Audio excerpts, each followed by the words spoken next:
Assalamualaikum warahmatullahi wabarakatuh. Innal hamdalillah nahmaduhu wa nusalli wa nusallim ala rasulil karim.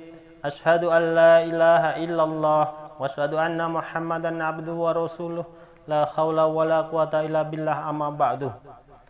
Hadirin yang mulia, Allah Subhanahu wa ta'ala ini menurut para alim ulama memberikan 3 rezeki kepada makhluk-makhluknya yang ada di muka bumi ini, khususnya bagi manusia. Jadi apabila manusia ini bingung mencari rezeki, ini sebenarnya kelewatan, kebangetan, karena Allah ini sudah siapkan 3 macam rezeki untuk manusia. Rezeki yang pertama apa? Rezeki maksumun. Rezeki yang pasti datang kepada seorang hamba, termasuk binatang-binatang yang melata. Ini rezekinya dijamin semua oleh Allah Subhanahu wa taala. Bagaimana rezeki maksumun ini? Rezeki ini diupayakan ataupun tidak diupayakan akan sampai kepada seorang hamba.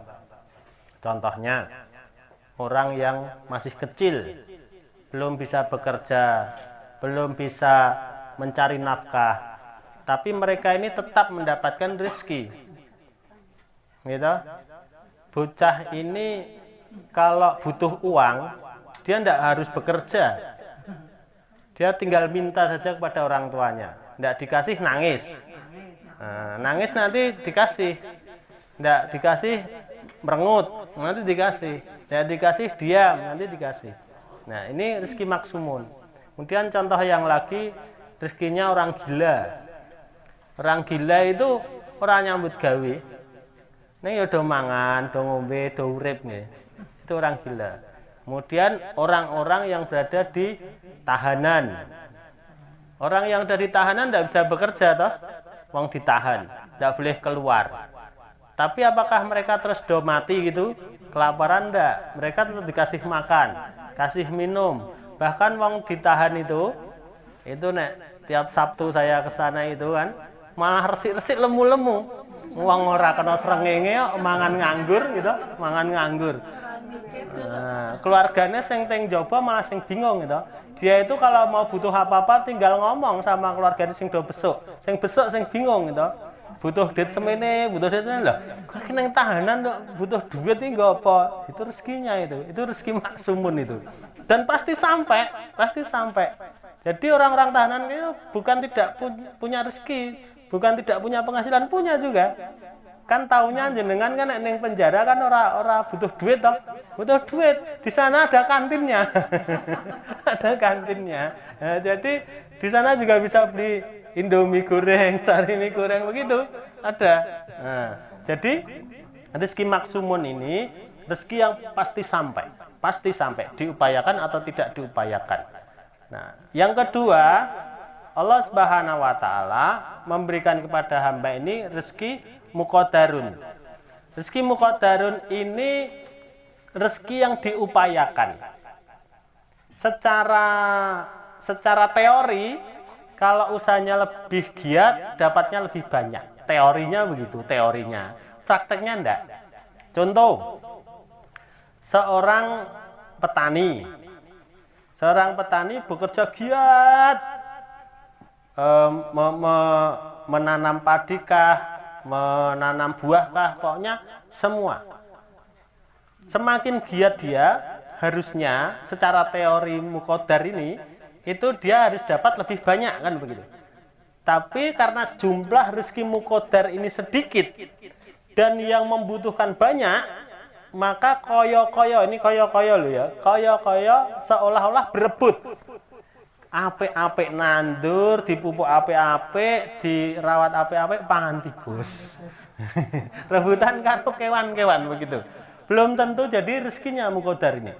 Ini rezeki tambahan, sebenarnya rezeki tambahan. Tapi sayangnya sekarang ini umat manusia ini berebut rezeki muqaddar ini yang jumlahnya sedikit, sing rebut akeh. Kaya-kaya lho niki, kaya-kaya ngrebutke niku. Padahal aslinya itu jumlah rezeki muqaddar sudah ditetapkan Allah juga. Nah, ini total rezekinya ini terbatas. Rezeki muqaddar tuh terbatas saja. Jenengan kerja nyambut gawe ning pabrik, jenengan kerja bakul ning pasar, jenengan jadi pegawai negeri, jenengan jadi guru, jenengan jadi apa, itu rezeki muqaddar. Yang bisa jadi kaya-kaya rezekinya jenengan tapi rezekinya orang lain. Itu rezeki muqaddar. Nah, yang ketiga ini rezeki mu'alakun. Rezeki mu'alakun ini letaknya fi samawati wa fi ard. Jadi di antara langit dan bumi. Jumlahnya tidak terbatas. Rezeki mu'alakun itu jumlahnya tidak terbatas. Ora ana sing rebutke. Sing jipuk sithik tok. Jumlahe akeh, sing rebutke sithik tok. Kaya-kaya sing rebutke sithik tok. Sing jipuk niku wong sithik tok. Lah, alat untuk mengambil rezeki mu'alakun ini dengan cara takwa saja. Dengan taat pada Allah, takwa pada Allah, maka rezeki mu'alakun ini akan datang. Wa may yattaqillaha yaj'al lahu makhrajan wa yarzuqhu min haitsu la yahtasib wa may yatawakkal 'alallahi fa huwa hasbuh innallaha balighul amri qad ja'ala lahu likulli shay'in qudran. Barang siapa yang betul-betul tawakal kepada Allah, Allah akan kasih rezeki dari arah yang tidak disangka-sangka.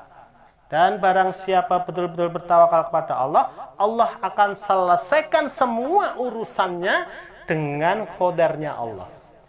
Nah, ini rezeki mu'alakun. Letaknya antara langit dan bumi, caranya mengambil dengan ketaatan, dengan amal-amal ghaibiyah. Kalau rezeki muqaddar tadi jumlahnya sedikit dengan amal-amal dohiriyah. Kalau rezeki maksumun tanpa amal dia dapat. Nah, sekarang kita mau pilih yang mana? Sesungguhnya kita ini masih diberi kesempatan untuk menggapai rezeki mu'alakun. Yang dua ini sudah hampir dipastikan sampai kepada kita. Tapi yang ketiga ini bonus. Jumlahnya begitu besar, yang berebut sedikit dan sangat diberi kesempatan. Selama kita ini mau taat pada Allah, maka akan dibukakan khazanah rezeki mu'alakun ini. Paham ya? Paham mboten? Nggih, ngoten nggih. Subhanallah wa bihamdi, subhanallah wa bihamdika, asyhadu an la ilaha illa anta, astaghfiruka wa atubu ilaik. Wassalamualaikum warahmatullahi wabarakatuh. Monggo sing badhe tanglet. Nggak ada? Nggak ada, dilanjut laporan monggo. Mbak Yul. Monggo. Nggih. Rezeki mu'alakun, contoh nyata nggih. Nah, contoh nyata itu banyak sekali para kiai-kiai itu jenengan lihat. Mereka kerja ndak? Nah, kerjanya yo ngajari ngaji tok niku, gitu. Tapi tiba-tiba kalau dia butuh meluaskan pondok gitu, orang-orang tua wali murid itu memberi bantuan, ini Pak Yai, tanah saya ini dibuat saja. Yang lain wakaf lagi, ini tanah saya juga. Itu rezeki mu'alakun. Pak Yai ndak beli tanah. Pak Yai ndak nego-nego macam-macam, ndak minta, ndak anu. Dia taat saja kepada Allah, ngajarkan saja ngaji, ngajarkan Quran, maka Allah yang gerakkan makhluk-makhluknya itu untuk memenuhi kebutuhannya. Dulu di zaman sahabat radhiyallahu an ajmain, ada seorang sahabat namanya Miqdad bin Aswad. Miqdad bin Aswad ini orangnya hitam. Nah, kemudian dia mendengar sabda baginda Rasulullah yang intinya hampir sama seperti tadi, maka dia mengatakan, saat ini saya tidak mau kerja untuk mencari rezeki muqaddar. Saya akan taat saja kepada Allah. Dia perbaiki taat kepada Allah, keyakinannya kepada Allah. Maka manakala dia BAB itu ada seekor tikus, anak tikus lewat di depannya, mengganggu gitu. Dulu BAB kan tidak di WC, gitu. Lah, apa namanya? Gayungnya itu, ceduknya itu mungkin seperti batok gitu kan. ditutupkan sama tikusnya itu biar tidak wirawiri gitu kan. Nah, tiba-tiba ada induk tikus yang mencari anaknya lewat ke situ. Nah, dia endus-endus itu batok, oh anaknya di situ.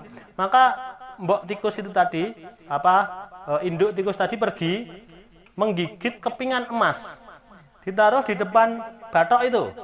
Kemudian dia melihat Miqdad bin Aswad sambil seolah-olah kayak memohon untuk melepaskan anaknya. Tapi Miqdad lihati terus, dia lihati sambil nunggu BAB hajat dia itu selesai gitu kan. Pergi lagi tuh tikus, pergi lagi ambil lagi satu, ditaruh di situ.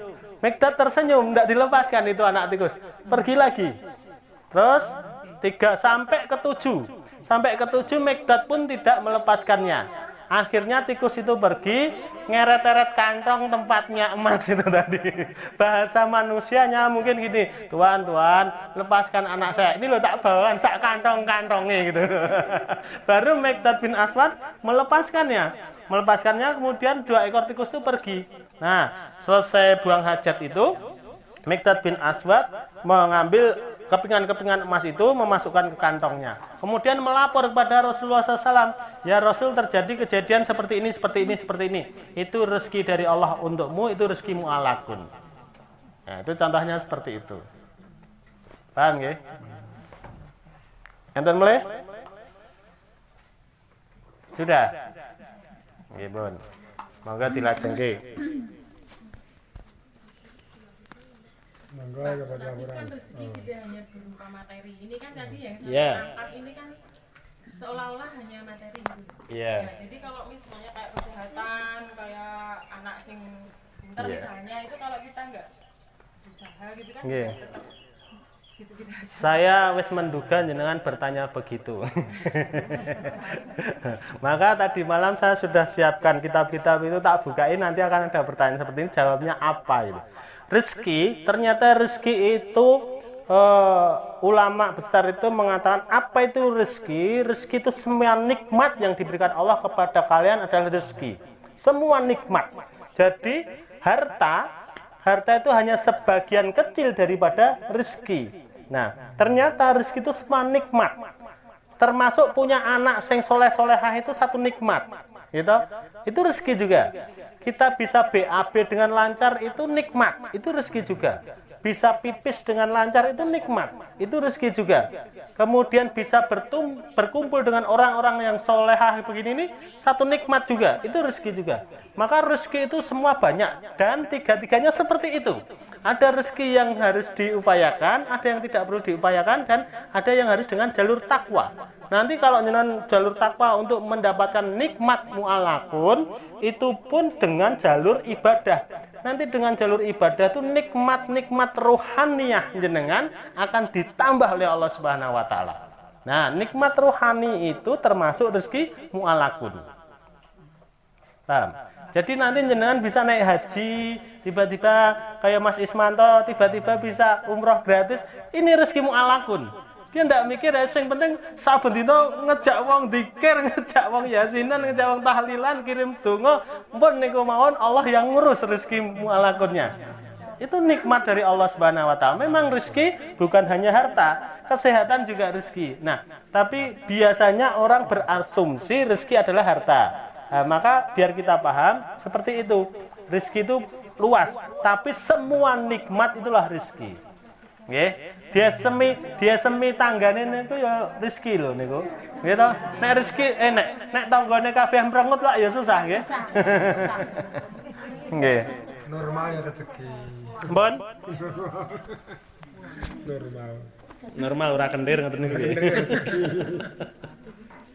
Oh iya. Iya.